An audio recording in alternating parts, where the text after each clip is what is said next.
Oke, seharusnya video ini diupload pada awal tahun dan menjadi pembuka dari 2024. Cuman ya, dikarenakan banyaknya hal dan urusan, maka dari itu pada kesempatan kali ini, gue akan memberikan kalian daftar rekomendasi dari animasi-animasi yang akan rilis di tahun 2024 ini. Mulai dari kartun series, film animasi, hingga animasi independen. Jadi tanpa menunggu lebih lama lagi, kita langsung masuk aja ke pembahasan dalam 3, 2, 1.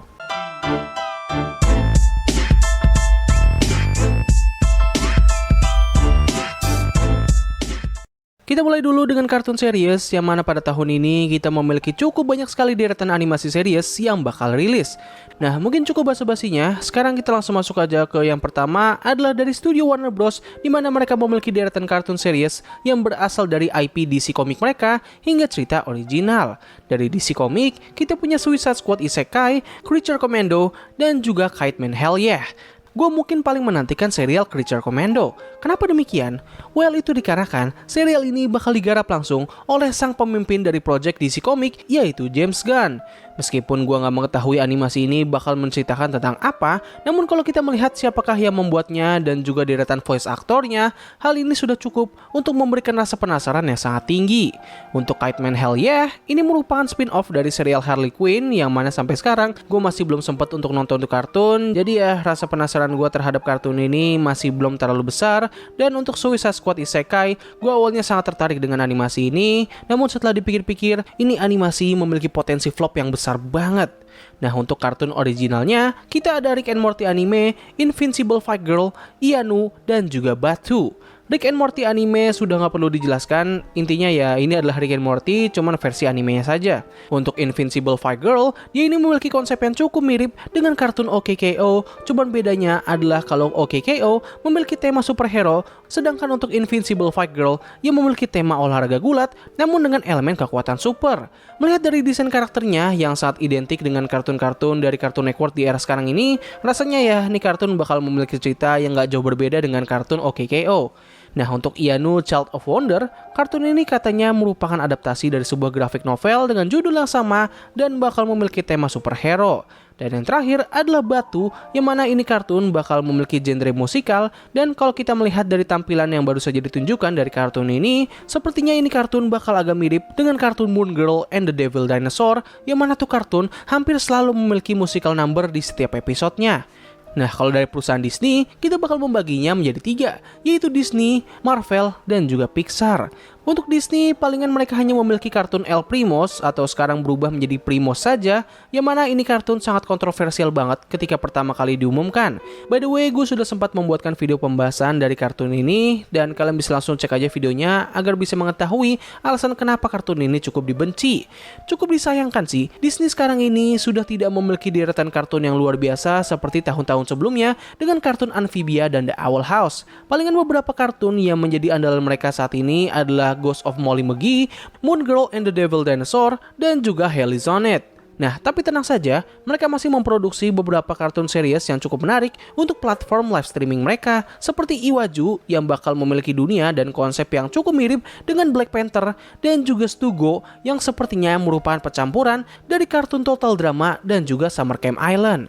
Kalau dari Marvel, mereka juga bakal mengeluarkan kartun series yaitu X-Men 97, yang mana kalau nggak salah ini merupakan remake ulang dari serial X-Men di tahun 1997, dan yang terakhir adalah dari studio Pixar, yang mana ini merupakan pertama kalinya mereka membuat sebuah kartun series yang berjudul Win or Lose. Sebenarnya Pixar sudah cukup sering membuat animasi series, hanya saja semua kartun tersebut termasuk ke dalam kategori mini series. Nah, untuk kartun yang satu ini bakal menjadi kartun series pertama mereka dengan durasi yang lebih panjang dan juga episode yang lebih banyak.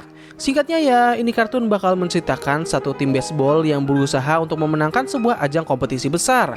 Nah, uniknya, setiap episode dari kartun ini bakal memiliki POV yang berbeda dari setiap member grup baseball ini.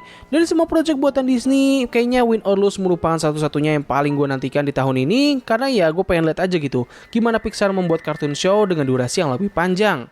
Nah, kalau dari layanan Prime Video, mereka pastinya bakal memiliki Invincible season kedua, di mana seharusnya kartun ini rilis di akhir tahun 2023, hanya saja kartun ini harus hiatus karena alasan tertentu, dan rencananya bakal berlanjut di awal tahun ini. Jadi ya mohon bersabar ya teman-teman. Selain Invincible, kita juga memiliki Has Been Hotel yang akhirnya bisa memiliki full series setelah pilot pertamanya rilis 5 tahun yang lalu. Damn, waktu pembuatan lama banget ya. Nah, kartun ini seharusnya sudah tidak dimasukkan ke dalam kategori animasi independen karena ya mereka dibuat full oleh studio besar dan rencananya kartun ini bakal rilis di akhir Januari ini. Jadi ya, para fans dari karakter Charlie, Alistor, dan juga Angel Dust berbahagialah karena penantian lama kalian akhirnya telah selesai. Nah, kartun terakhir yang bakal rilis di platform ini adalah sebuah kartun dengan judul Sausage Party Futopia. Yep, kalian gak salah dengar, salah satu film animasi dewasa yang paling kontroversial malah mendapatkan sebuah TV series adaptation. Jujur aja, gue pribadi gak begitu menyukai film tersebut, karena entah kenapa jokesnya itu gak begitu ngena kepada gue ketika pertama kali menonton, dan juga adegan klimaks pada film tersebut itu bener-bener kacau banget sih. Jadi ya untuk Prime Video gue hanya menantikan Has Been Hotel dan juga kelanjutan dari Invincible season kedua. Untuk kartun Pesta Sosis gue mungkin hanya bakal menunggu review dari orang-orang di luar saja karena gue gak pengen trauma untuk yang kedua kalinya. Nah, yang terakhir adalah dari Netflix yang mana mereka memiliki kartun-kartun series seperti Exploding Kittens yang mana ini merupakan adaptasi dari sebuah board game atau game papan dengan nama yang sama. Lalu ada juga Jurassic Park Chaos Theory yang kalau nggak salah ini merupakan spin-off atau sequel dari serial Camp Cretaceous dan juga serial animasi dari film Rebel Moon yang menurut kreatornya yaitu Zack Snyder akan menjadi expanding story dari film Rebel Moon. Nah, tapi kalau kita melihat dari respon yang didapatkan oleh film tersebut, well, rasanya kemungkinan serial ini bakal di-cancel terbilang cukup besar banget ya. Tapi ya, kalaupun ternyata masih tetap bisa rilis, semoga saja serial ini bisa memperbaiki reputasi dari film tersebut. Nah, selain dari ketiga animasi barusan, Netflix juga masih memiliki 2 animasi series lagi yang merupakan adaptasi dari sebuah video game. Kedua animasi tersebut adalah Devil May Cry dan juga Tomb Raider The Legend of Lara Croft. Untuk Devil May Cry, gue masih belum yakin apakah ini bakal menjadi cerita kelanjutan atau ini bakal menjadi cerita origin. Tapi untuk Tomb Raider, rencananya animasi ini bakal memiliki koneksi yang sangat kuat dengan cerita dari game rebootnya. Nah, gak hanya Netflix saja yang membuat serial animasi berdasarkan video game, terdapat sebuah studio kecil yang bernama Studio Wildcard yang akan membuat sebuah kartun series dari game Ark Survival. Yes, kalian gak salah dengar, salah satu game yang sempat booming beberapa tahun yang lalu akhirnya mendapatkan sebuah adaptasi. Buat kalian yang sudah pernah memainkan game tersebut, seharusnya kalian sudah bisa membayangkan bakal betapa epicnya serial ini. Belum lagi kalau misalnya kita melihat trailer dari animasi ini, sumpah animasinya tuh cakep banget coy. Ekspektasi gue terhadap animasi ini bisa dibilang cukup besar sih.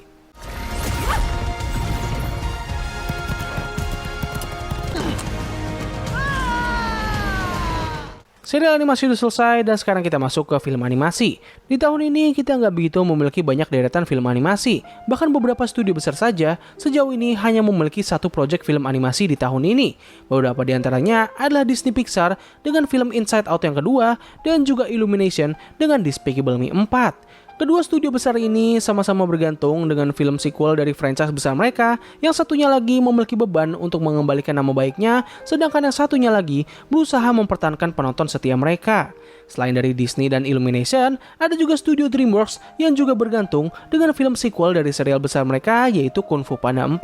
Nah, tapi untungnya, tahun ini DreamWorks tidak hanya bergantung kepada Kung Fu Panda 4 saja. Mereka juga masih memiliki satu animasi lagi yang merupakan adaptasi dari sebuah buku anak-anak yang berjudul Orion and the Dark. Nah, film animasi ini rencananya akan rilis di layanan streaming Netflix dan akan rilis pada tanggal 2 Februari nanti. Jadi ya, mohon ingatkan gue ya untuk membahas animasi ini. Kalau dari Warner Bros, mereka memiliki sebuah film animasi dari Looney Tunes franchise yang berjudul The Day Earth Blew Up, a Looney Tunes Movie. Dan juga film animasi yang berbasis pada cerita The Lord of the Ring yang berjudul The Lord of the Ring War of Rohirrim. What did he say? Sorry, maksud gue adalah The War of Rohirrim. Anjir, ini kenapa typonya agak ngeri ya? Nah, sayangnya masih belum ada detail tambahan dari kedua proyek film ini, jadi ya kita hanya bisa menunggu kabar terbarunya saja. Nah, untuk Paramount Picture, mereka memiliki Saving Bikini Bottom, The Sandy Chicks Movie, yang tentunya merupakan spin-off dari serial SpongeBob, dan juga Tiger Apprentice, yang merupakan adaptasi dari sebuah novel dengan judul yang sama, dan sepertinya film ini bakal menjadi perayaan Tahun Baru Cina yang bertepatan pada bulan Februari nanti. Nah, selain itu, mereka juga memiliki film live action yang mencampurkan unsur animasi di dalamnya, yaitu Sonic the Hedgehog yang 3 dan juga If, yang merupakan film buatan John Krasinski yang menceritakan seorang gadis yang bernama Bea, di mana ia memiliki kemampuan untuk melihat teman imajinasi dari orang-orang lain. Dari Sony Picture, kita memiliki The Garfield Movie yang sudah sempat gua buatkan pembahasannya. Lalu ada juga Harold and the Purple Crayon yang mana premis dari film ini cukup identik dengan serial kartun Chuck Zone. Dan juga Fix yang merupakan film animasi dewasa kedua yang dibuat oleh Sony Picture setelah sebelumnya mereka membuat film Sausage Party. Gak hanya itu saja, animasi ini bakal dibuat oleh sang legenda Genndy Tartakovsky dan juga animasi ini bakal memiliki visual hand drawing animation.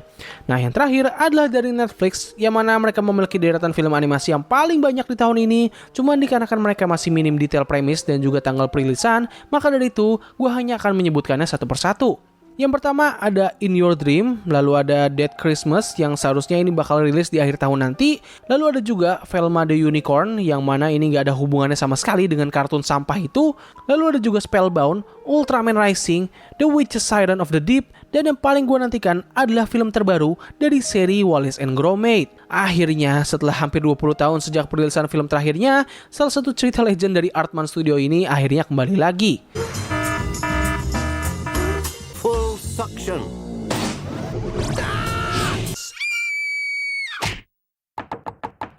Nah, film animasi sudah selesai dan sekarang kita masuk ke segmen yang terakhir, yaitu dari indie animation atau animasi independen.